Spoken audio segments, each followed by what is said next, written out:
नमस्कार दोस्तों, स्वागत है अपने YouTube चैनल ऑनलाइन अड्डा पर। दोस्तों, जैसा कि आपने थंबनेल में देख लिया होगा कि टॉप क्वेश्चन मैंने आज 100 रखे हैं और मैं प्रीवियस ईयर के क्वेश्चन रखा हुआ हूँ जो लगातार पूछे गए हैं। तो चलते हैं हम क्वेश्चनों की ओर, ज़्यादा फालतू की बातचीत नहीं करेंगे। तो पहला क्वेश्चन हमारा है, मृदा विज्ञान के पिता कौन है? मृदा विज्ञान के पिता हमारे डाकू चो हैं। कौन है बच्चों? डाकू चो हैं। इसके बाद देखते हैं नेक्स्ट क्वेश्चन, उत्तर प्रदेश या भारत में सबसे अधिक क्षेत्रफल पर कौन सी मिट्टी पाई जाती है? ये हमारी पाई जाती है एलुवियल सॉइल या जलोढ़ मृदा। एलुवियल सॉइल, जलोढ़ मृदा नदियों द्वारा बहाकर लाई गई मिट्टी है। कौन सी हमारी है? जलोढ़ मृदा। कौन सी हमारी? जलोढ़ मृदा या एलुवियल सॉइल। इसके बाद देखते हैं नेक्स्ट क्वेश्चन, मृदा का रंग लाल क्यों होता है? मृदा का रंग लाल होता है हेमेटाइट के कारण। हेमेटाइट के कारण लाल होता है। इसके बाद देखते हैं नेक्स्ट क्वेश्चन, मृदा का रंग काला क्यों होता है? काला होता है हमारा ह्यूमस के कारण होता है बच्चों, ह्यूमस के कारण होता है। लाल रंग मृदा सबसे अधिक कहाँ पाई जाती है? ये पाई जाती है हमारी तमिलनाडु में पाई जाती है बच्चों। कहाँ पाई जाती है? तमिलनाडु में लाल रंग की मृदा पाई जाती है। जो काली कपासी मृदा है ये किस गढ़ में रखी गई है? ये गढ़ में रखी गई हमारी वर्टीसाल्स में रखी गई बच्चों। किस में रखी गई? वर्टीसाल्स में रखी गई बच्चों। इसके बाद देखते हैं नेक्स्ट क्वेश्चन हमारा क्या है, कार्बनिक मिट्टी को किस मिट्टी या मृदा कण में रखा गया है? कार्बनिक मिट्टी हुई होती है किस मृदा कण में रखा गया है? ये रखा गया हमारा बच्चों है हिस्टोसाल्स में रखा गया बच्चों। हिस्टोसाल्स में रखा गया, हिस्टोसाल्स में रखा गया है। जलोढ़ मृदा कि किस गढ़ में रखा गया है? ये गढ़ रखा गया इंटीसाल्स में रखा गया बच्चों, इंटीसाल्स में। अगर बच्चों आपसे क्वेश्चन पूछ लेता है घुमाकर कभी कभी कि मृदा गढ़ जो है वो सबसे बड़ा गढ़ कौन सा है? ये हमारा इंटीसाल्स है बच्चों, इंटीसाल्स है बच्चों। इसके बाद देखते हैं नेक्स्ट क्वेश्चन बच्चों, केवलोनाइट क्ले खनिज में सिलिका और एल्यूमिना का अनुपात क्या होता है? सिलिका और एल्यूमिना का अनुपात होता है 1:1, 1:1। मॉन्टमोलोलाइट क्ले खनिज में सिलिका और एल्यूमिना का अनुपात होता है बच्चों 2:1 होता है, 2:1 होता है। इसके बाद देखते हैं नेक्स्ट क्वेश्चन, मॉन्टमोलोलाइट क्ले खनिज में कौन सी मृदा प्रचुर मात्रा में पाई जाती है? ये पाई जाती है रेंगुर मृदा पाई जाती है। कौन सी बच्चों? रेंगुर मृदा पाई जाती है। इसके बाद देखते हैं नेक्स्ट क्वेश्चन, नेक्स्ट क्वेश्चन हमारा है, मिट्टी में जो मिट्टी में जल की गहराई मापते हैं ये किसके द्वारा मापते हैं? ये मापते हैं पीजोमीटर द्वारा। किसके द्वारा? पीजोमीटर द्वारा मापते हैं, पीजोमीटर द्वारा मापते हैं बच्चों। इसके बाद देखते हैं नेक्स्ट क्वेश्चन, मृदा फॉर्मेशन को किस विज्ञानी ने खोजा था? मृदा फॉर्मेशन को खोजा था जेली नामक विज्ञानी ने, जेली नामक विज्ञानी ने खोजा था। मृदा प्रोफाइल के बारे में बात करेंगे या मृदा परिचेतिका के बारे में बात करेंगे। इसके अध्ययन के अंतर्गत क्या होता है? मतलब इसके अध्ययन की शाखा को क्या कहते हैं? इसके कहते हैं मोनोलिस विज्ञान, मोनोलिस विज्ञान कहते हैं। ये क्वेश्चन बहुत बार पूछा गया, मृदा में कुल अवयव कितने होते हैं? ये होते हैं 4 कोश होते हैं। 25% वायु होती है, 25% पानी होता है वाटर। खनिज पदार्थ जो होता है ये हमारा होता है 45% और कार्बनिक पदार्थ होता है 5% होता है। सबसे ज़्यादा पूछा जाता है इसमें कि जो अवयव है उसमें कार्बनिक पदार्थ कितना होता है? वो होता है 5%, सबसे ज़्यादा पूछा जाता है। इसके बाद पूछता है सामान्य मृदा में जो BD होता है बल्क डेंसिटी होता है कितना होता है? 1:33, 1:33 mg प्रति मीटर क्यूब होता है। इसके बाद पूछता है बच्चों सामान्य मृदा में पार्टिकल डेंसिटी कितनी होती है? PD कितनी होती है बच्चों? इसकी होती है 2:65 mg मीटर प्रति क्यूब। ठीक है बच्चों, ध्यान में रखना हो। फॉरेस्ट एरिया बच्चों ध्यान में रखना हो, फॉरेस्ट एरिया किस स्तर में पाई जाती है? ये पाई जाती है हमारे ओ स्तर में, ओ स्तर में पाई जाती है। ऑर्गेनिक अर्जन जिसे कहते हैं बच्चों, क्या कहते हैं? ऑर्गेनिक अर्जन कहते हैं। इसके बाद पूछता है सबसे अधिक लीचिंग कहाँ होती है? सबसे अधिक लीचिंग होती है ए में होती है बच्चों, ए में। एक होता है एलुवियल सॉइल, एक होता है इलुवियल सॉइल। तो अब ध्यान में रखना होगा, जो ई से मीनिंग स्टार्ट होती है वो होता है ए से, ए संदर्भ पाई जाती है। जो आई से शुरू होती है वो होता है हमारा बी, आई बाद में आती है तो बी हमारा बाद में आता है, ध्यान में रखना होगा।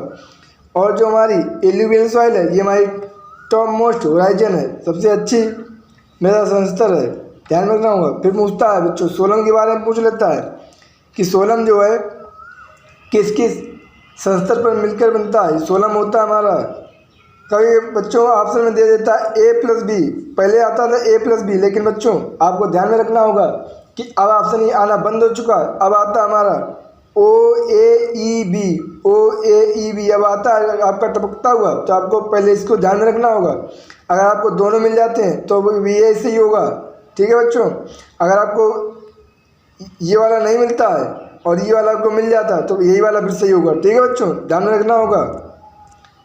एक के बाद देखते हैं नेक्स्ट क्वेश्चन हमारा क्या है, रिगोलित। रिगोलित की बात करते हैं। रिगोलित किससे किससे मिलकर बना होता है, ये मतलब होता है सोलम प्लस सी से बच्चों, सोलम प्लस सी से। यह होता है OAEBC, ठीक है बच्चों, ध्यान में रखना होगा। या OAEBC या कहते हो सोलम प्लस सी, बात एक ही है।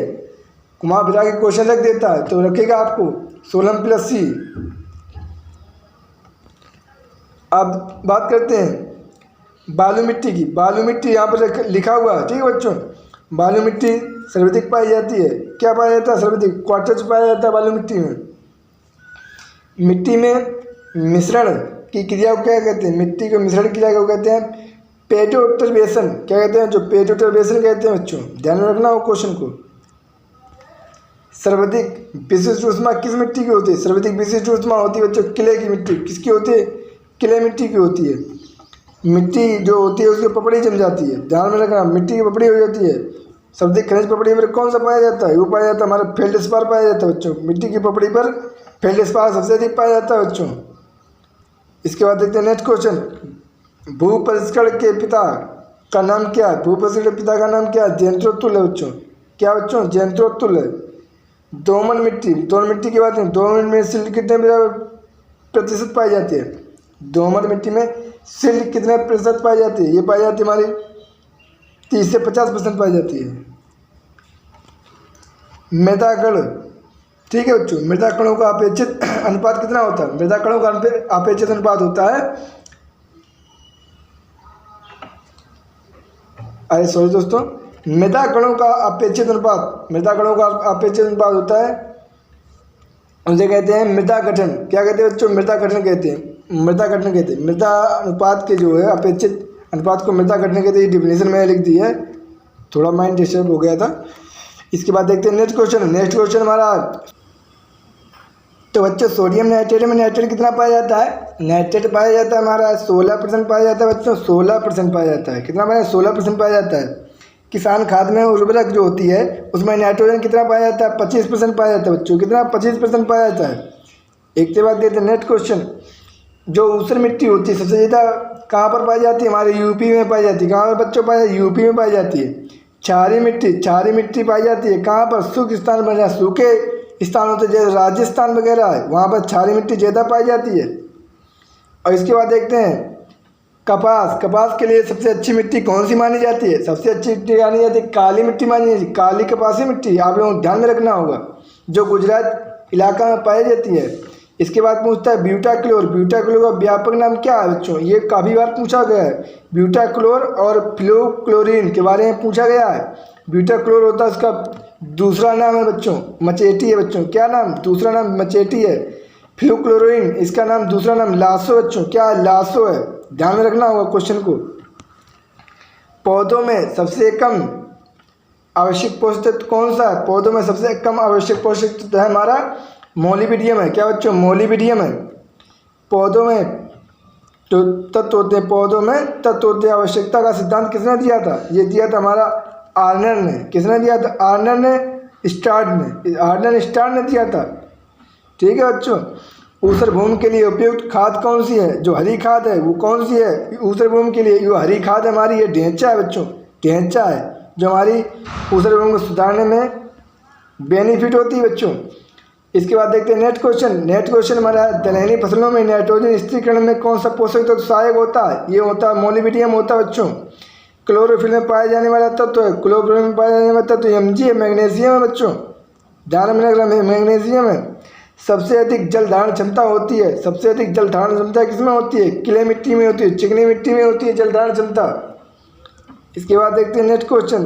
तेल वाली फसलों के लिए आवश्यक पोषक तत्व है, तेल वाली फसलों के आवश्यक पोषक तत्व हमारा सल्फर है बच्चों, सल्फर है। और किसान खाद अभी आपको बताया था 25% पाई जाती है नाइट्रोजन। किसान खाद का दूसरा नाम क्या है, calcium ammonium nitrate, calcium ammonium nitrate. मिट्टी क्षरण की प्रथम अवस्था क्या है, सीट इरोजन, सीट इरोजन है, सबसे हानिकारक अवस्था है बच्चों, सबसे हानिकारक अवस्था है, ध्यान में रखना होगा इस क्वेश्चन को। भारतीय मृदा विज्ञान संस्थान कहाँ पर है? ये हमारा है भोपाल है बच्चों, भोपाल भोपाल भोपाल। इसके बाद देखते हैं नेक्स्ट क्वेश्चन हमारा, अम्लीय मृदा में सबसे ज़्यादा पाया जाता है। अम्लीय मृदा में क्या पाई जाती है? हमारी फंगस पाया जाता है बच्चों। वहाँ पर ऑप्शन दे सकता है जीवाणु, विषाणु, बैक्टीरिया, इस तरीके दे सकता है। अगर इंग्लिश में देखा तो बैक्टीरिया या वायरस देगा। तो दोस्तों ध्यान में रखना होगा, क्या पाया जाता है? फंगस पाया जाता है बच्चों, फंगस पाया जाता है। बेलामेन फैक्टर काफ़ी बार पूछा गया, बेलामेन फैक्टर का मान कितना होता है? इसका मान होता है 1.74 होता है बच्चों, ध्यान में रखना होगा। और बच्चों अगर आपको मेरी वीडियो पसंद आई हो तो पहले लाइक ठोक दें, इसके बाद चैनल को अपने चैनल को सब्सक्राइब कर लें, अपने चैनल को सब्सक्राइब जरूर कर लें बच्चों। अगर आपको बच्चों PDF पानी हो तो मेरे टेलीग्राम में आकर डिस्क्रिप्शन बॉक्स में लिंक दी गई है, वहाँ से आकर और वहाँ से PDF पा सकते हैं बच्चों। और बच्चों अपने दोस्तों को अधिक से अधिक शेयर जरूर करें, जिससे आपके दोस्त भी पढ़ सकें और वो भी फ़ायदा उठा सकें दोस्तों। आप दोस्तों मैं मिलता हूँ नेक्स्ट वीडियो की ओर। और बच्चों एक बात ध्यान रखना कि अगर आपको किसी भी सब्जेक्ट में आप PDF लेना चाहते हैं तो कमेंट किया करें बच्चों, कमेंट करेंगे मैं वीडियो बनाऊँगा आपके लिए किसी भी सब्जेक्ट में। धन्यवाद दोस्तों, मिलते हैं नेक्स्ट वीडियो की ओर।